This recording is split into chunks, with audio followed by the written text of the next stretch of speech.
இந்த மீன் வந்துட்டு நம்ம ஊர்லலாம் கொக்கு மீன் அப்படின்னு சொல்லுவாங்க. உங்கள் ஊர்லலாம் என்ன சொல்கிறாங்கன்ட்டு கமெண்ட்டில் ஷேர் பண்ணுங்கள், நான் தெரிஞ்சுக்கிறேன். 1/2 கிலோ கொக்கு மீன், 1/2 கிலோ சால மீன் வாங்கிட்டு வந்து நேற்று நைட்டே ஃப்ரிட்ஜில் வச்சுருந்தாங்க. காலையில் எனக்கு ஞாபகமே இல்லை மீன் இருக்கிறது. அதுக்கப்புறம் வேலைக்கு கிளம்பி போனதுக்கப்புறம் தான் ஃபோன் பண்ணி சொல்கிறாங்க மீன் இருக்குது அப்படின்னு சொல்லிட்டு.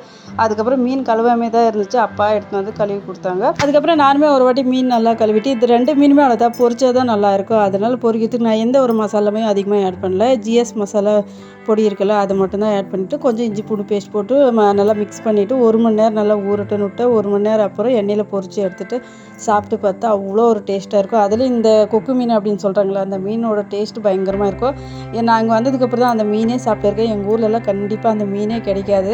காலையில் மீன் பொரிச்சாச்சு, எல்லாருமே சாப்பிட்டுட்டு அதுக்கப்புறம் நம்ம வீட்டு குட்டீஸ்க்கு வந்துட்டு இப்போல்லாம் மீன் பொரிச்சு இது சாப்பிட்டா ரொம்ப பிடிக்கும். அதிலே குழம்புக்கு போட்டது சாப்பிடவே மாட்டேங்குது. 2மே அவ்வளோதான். அதுக்கப்புறம் நம்ம ஃபேமிலியில் ரொம்ப நாளாக யாருக்குமே விஷ் பண்ணவே இல்லை. அதனால் இன்றைக்கி கல்யாண நாள், பொண்ணு நாள் யாருங்களுக்கு இருக்க அனைவருக்கும் மனமார்ந்த வாழ்த்துக்கள். இந்த வீடியோ பார்க்கலாம். பாய்.